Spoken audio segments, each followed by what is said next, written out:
এই গাইস কি অবস্থা সবার, কেমন আছেন? আশা করি সবাই ভালো আছেন। তো এখন রাত, আমি এখন ফ্রেঞ্চ ফ্রাই ভাজবো, তোমরা সবাই দেখতে থাকো।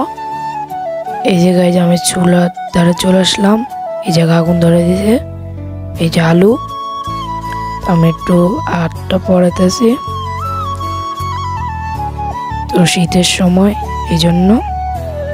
এই যে আলু দেখছেন, এগুলো সিদ্ধ হওয়ার জন্য চুলা দিয়েছি, এগুলো করতেছে। তোমরা সবাই দেখতে থাকো আর ভিডিওটা লাইক করে দাও। যখন ঢাকনা দিয়ে দিলাম, লতে থাকো। এখন আমি চাপ এগুলো হয়েছে কিনা, এখন এগুলো হয়েছে।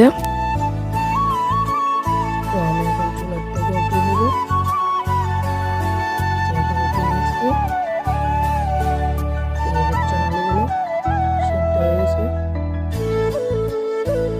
এখন আমি আটা দিচ্ছি, কিছু আটা দিচ্ছি আর লবণ। এই যে লবণ,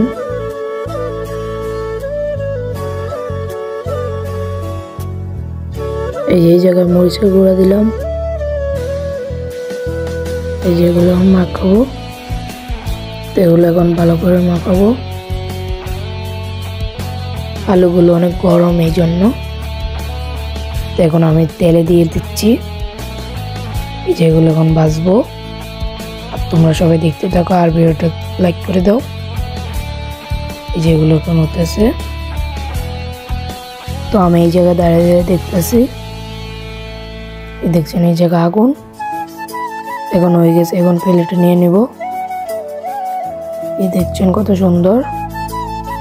এই যে গাইস প্লেটে নেওয়া শেষ, দেখছেন কত সুন্দর। এই যে দেখছেন একটা বড়,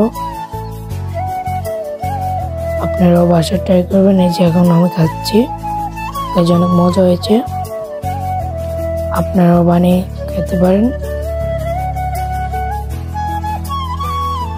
এই যে আমি খাইতেছি এখন শীতের সময়, শীতকাল, এই জন্য আমি চুলাতে রাঁধছি। যেগুলো সব শেষ, ওগুলো আরো কয়টা আছে, এগুলো তুলে নিব। তো গাইস এখন তোলা শেষ, এখন আমি এগুলো ঘরে নিয়ে যাব, ঘরে নিয়ে এগুলো খাবো এখন। এই যে গাইস আমি ঘরে নিয়ে এসেছি, এখন আমরা খাবো। এই যে গাইস অনেক মজা হয়েছে, এই যে দেখছেন। তো গাইস আজকে ভিডিও পর্যন্ত ছিল, ভালো লাইক করে দিবা। আল্লাহ হাফেজ।